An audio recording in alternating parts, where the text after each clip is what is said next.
There is a specific sound that haunts the corridors of ambition. It isn't the sound of failure, because failure is a heavy, dull thud that happens when you hit the ground. No, the sound that keeps people awake at night, the sound that kills dreams before they even take their first breath, is sharper than that. It is high-pitched, dismissive, and social. It is the sound of laughter. We are terrified of it.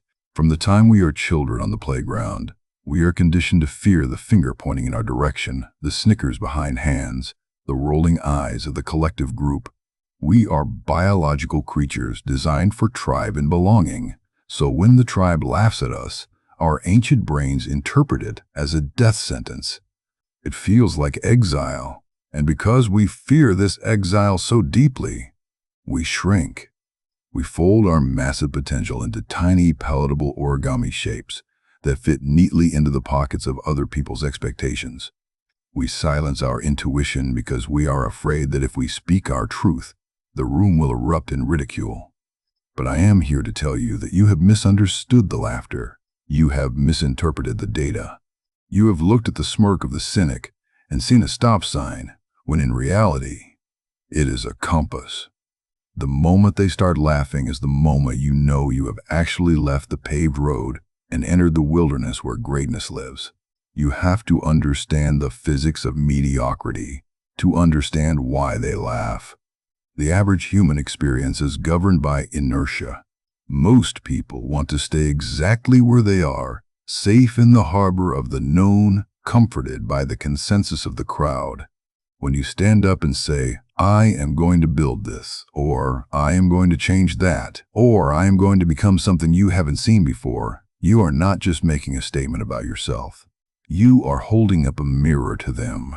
Your ambition makes them uncomfortable because it highlights their stagnation, your belief in the impossible insults their reliance on the probable. So, they laugh. They laugh to relieve the tension. They laugh to pull you back down to the floor where they are sitting. It is a defense mechanism. It is not an assessment of your potential. It is a confession of their fear. When you realize this, the sting of the laughter begins to fade, replaced by a strange sense of clarity. If they aren't laughing, you probably aren't aiming high enough. If everyone nods their head and says, "That sounds like a sensible plan," you are likely walking a path that has been worn smooth by millions of feet before you, a path that leads to ordinary destinations. But if you say your dream out loud and there is a pause, a skeptical look, a chuckle, or downright mockery, good. Now you are on to something. Now you are dangerous. The power of being underestimated is the greatest competitive advantage you will ever possess. When you are celebrated, you are watched. When you are the favorite, you carry the heavy burden of expectation. The favorite has everything to lose. But the underdog, the one they laughed at, you have the cloak of invisibility. You have the freedom of the shadows.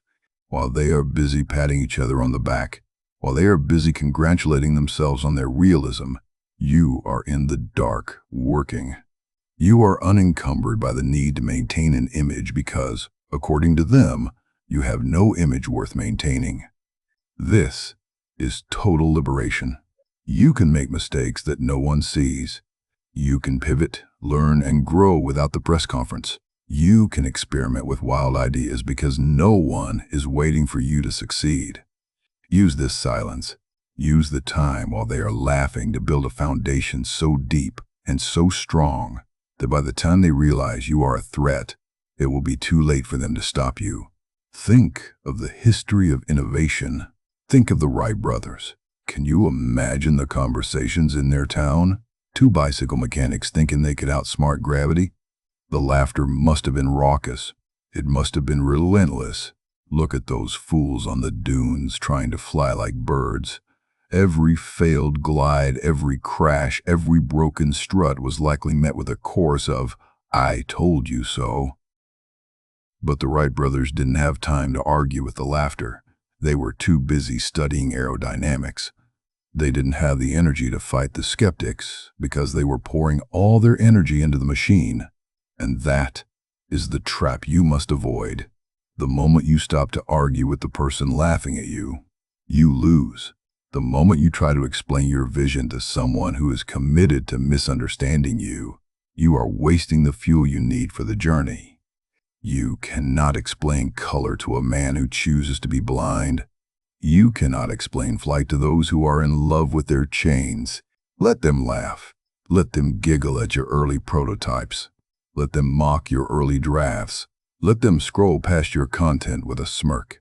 Let them gossip about how you've lost your mind or how you're going through a phase. Let them have their fun. Their laughter is cheap entertainment. Your work is a legacy in the making. There is a distinct kind of loneliness that comes with this territory, and we must acknowledge it.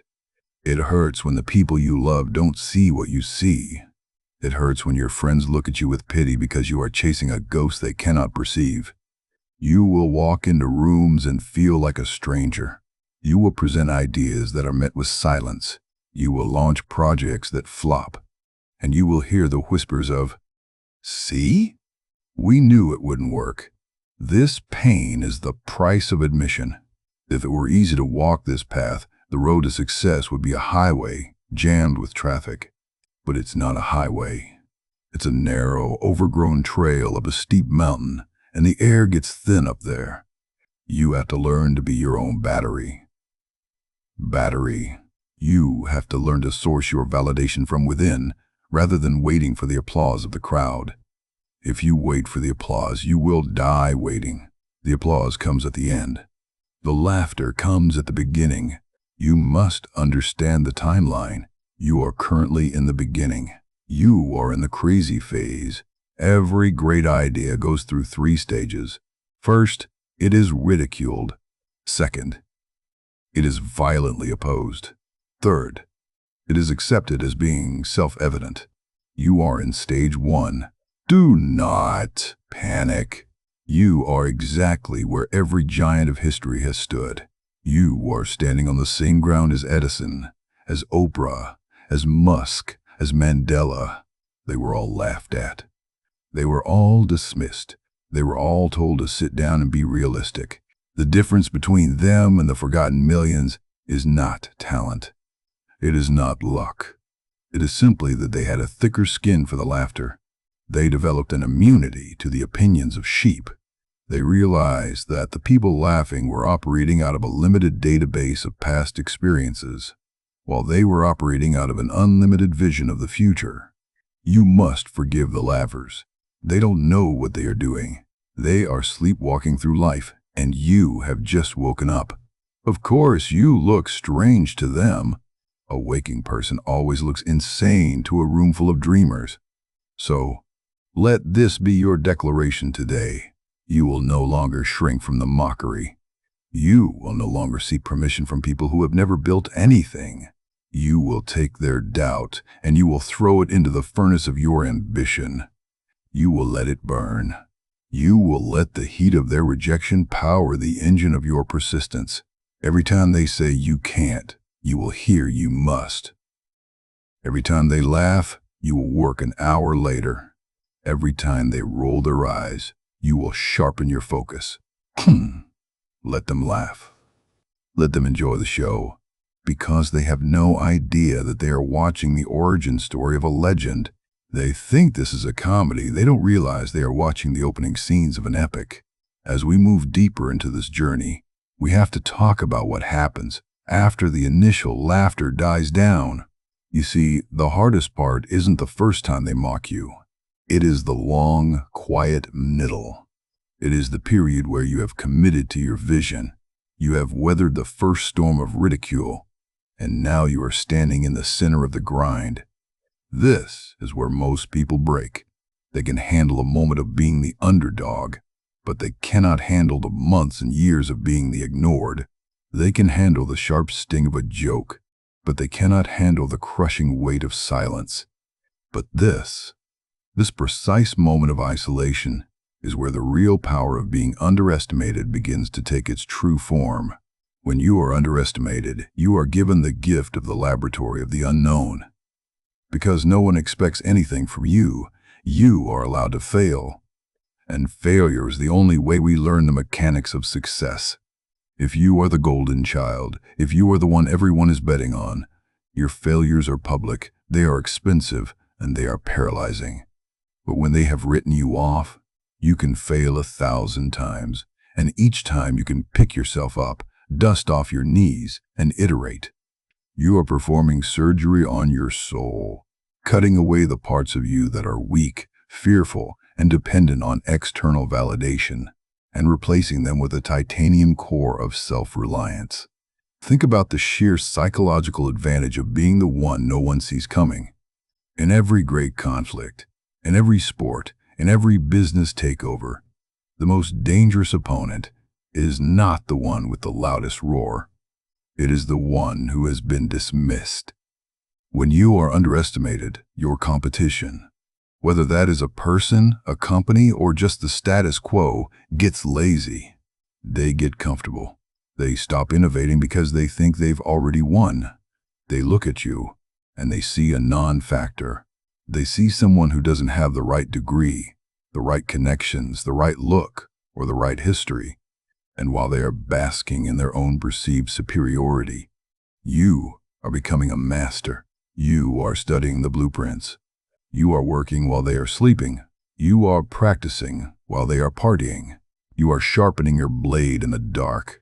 There is a primal, quiet joy in knowing something that the rest of the world hasn't figured out yet. There is a secret strength in knowing that you are 10 times more capable than they give you credit for. You are like an iceberg. They only see the tiny tip of your effort, the little bit of progress that floats above the surface. They have no idea of the mass, the depth, and the cold, hard reality of the work you have done beneath the waterline. This is the season of the grind.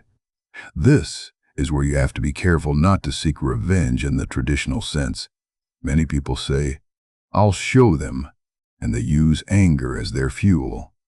Anger is a powerful fuel, but it is a dirty one. It leaves soot in your engine. It wears you down. If you are working only to prove someone else wrong, you are still letting them control you. You are still a slave to their opinion, just in a different way. You don't want to work to prove them wrong. You want to work to prove yourself right. You want to reach a point where the laughter of others is so far behind you that you can't even hear it anymore. You want to be so focused on the summit that you don't have the breath to yell back down the mountain. The goal is not to have them come to you and apologize. The goal is to become so successful, so grounded, and so impactful that they don't even remember. They laughed at you. They will eventually tell everyone they knew you back when you were starting, and they will claim they were your biggest supporters. That is the ultimate irony of the underestimated. The people who mocked you will eventually use your name to gain social capital for themselves. But to get there, you have to survive the gap. The gap is the space between your current reality and your ultimate vision. In the gap, there is no evidence that you are winning. Your bank account doesn't show it yet. Your social status doesn't show it yet. Your body doesn't show it yet. In the gap, the only thing you have is your word and your work. This is where the underdogs find their spirit. You have to develop a relationship with work that is bordering on the sacred. You have to fall in love with the process when the results are invisible. You have to value the discipline more than the trophy. When they laugh at you for working on a Friday night, let them. When they laugh at you for investing your last dollar into your education or your business, let them. They are spending their capital on temporary comfort. You are investing yours in permanent freedom. The power of being underestimated is that it forces you to develop internal GPS. Most people are like weather vanes. They point wherever the wind of public opinion blows. But because the wind has always been against you, you've had to build an engine. You don't need the wind to move. You move because you have a fire burning inside you that doesn't care about the weather. Consider the nature of a diamond. A diamond is just a piece of carbon that handled stress exceptionally well. It didn't become a diamond by being protected. It became a diamond by being buried under the weight of the earth, under unimaginable pressure and total darkness. If that carbon could feel, it would probably feel like the world was trying to crush it. It would feel ignored by the sun and the stars. But that pressure is exactly what was required to rearrange its atoms into the hardest natural substance on the planet. You are in the pressure phase. The laughter, the doubt, the underestimation. That is the weight of the earth pressing down on you. It is not there to break you. It is there to transform you. If you were accepted and praised from day one, you would be soft. You would be graphite, easily broken, easily smeared, and common. But because you are being squeezed, because you are being challenged, you are becoming something that cannot be broken. I want you to look at your flaws, the things they laugh at, and start seeing them as your weapons. Are you too quiet? That means you are a better observer than they are. Are you too aggressive? That means you have the drive they lack. Are you unqualified? That means you aren't limited by the way things have always been done. The very things they use to dismiss you are the things that make you a disruptor. The world is changed by the people who don't fit in. The fit-ins are the maintainers of the status quo, and the status quo is a dying organism. The future belongs to the misfits. It belongs to the people who were told they were too much or not enough. It belongs to the ones who were laughed out of the room, only to come back and buy the building. Being underestimated is like being a coiled spring. The further they push you down, the more potential energy you accumulate. And when you finally release, when you finally hit your stride, the velocity of your rise will be proportional to the depth of your struggle. Do not resent the struggle. Do not wish for it to be easier. Wish for you to be better. The laughing voices are just background noise to the symphony you are composing. Keep your head down. Keep your heart open. Keep your hands on the plow. The harvest is coming, and it will be a harvest that those who laughed will never get to taste because they were too busy making fun of the seeds. The world is full of people who are realistic, and the world is currently being broken by them. We don't need more realism. We need more of the insane courage that ignores the laughter. We need more people who are willing to be the punchline of a joke for 5 years so they can be the leaders for 50. Think of the psychological resilience you have gained. Most people who have had doors open for them their whole lives are fragile. The first time they face a real no, they crumble. But you have been eating no for breakfast for years. You have been fueled by rejection. You are unblockable because you have already seen the worst the world can throw at you. Ridicule and isolation. And you survived it. You didn't just survive it, you used it as a stepping stone. So, as you stand on the verge of your next great leap, I want you to lean into the underestimation. If they think you're too young, show them you're more disciplined. If they think you're too old, show them you're more experienced. If they think you're too poor, show them you're more resourceful. If they think you're too quiet, show them you're more observant. Don't waste your breath trying to convince them of your value. Your value is not a debate. It is a fact. Let the results be your noise. Let your consistency be your roar. There is a magnificent irony in the fact that the people who try to bury you are actually planting you. They think they are covering you with dirt, but they are actually providing the soil in which your greatness will grow. When you look back at your life from the finish line, you won't remember the names of the people who laughed. You won't remember the specific words of the critics or the tone of the dismissive comments. What you will remember is the feeling of the wind on your face when you finally broke through. You will remember the quiet nights in the lab, the early mornings on the track, and the moments of pure, unadulterated faith when you chose to keep going despite the noise. You will realize that the laughter was actually a gift. It was the filter that kept the uncommitted away from your dream. It was the barrier that ensured only the strongest, the most dedicated, and the most resilient would reach the end. The power of being underestimated is that it belongs to you and you alone. It is a private fuel. It is a secret fire. It is the ability to stand in a room full of people who don't believe in you and feel a sense of pity for them because you know what's coming and they don't.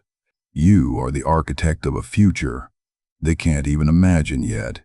So, the next time you hear that snicker, the next time you see that patronizing smile, the next time someone tells you to be realistic and settle for a life that is too small for your spirit, smile back. Not a smile of anger, but a smile of deep, inner knowing. A smile that says, thank you for the energy. Thank you for the motivation. Thank you for the motivation. Thank you for the head start. Walk out of that room. Go back to your desk, back to your gym, back to your studio, or back to your drawing board and put in the work. Build the life that they said was impossible. Create the impact that they said was too much. Live so boldly and so authentically that your existence becomes a question mark for everyone who chose to play it safe. Let them laugh today because the future belongs to the ones who are busy building it while the rest of the world is busy making fun of the blueprints. You are not a joke. You are a revolution. You are not a failure in the making. You are a master in the middle of the process. Stand tall. Keep your eyes on the horizon and remember, the loudest applause always comes from the people who were the quietest when you were starting. But by the time they start clapping, you'll be too busy planning your next mountain to even notice. Go out there and be the person they never saw coming. Let them laugh. Let them doubt. And then, let them watch.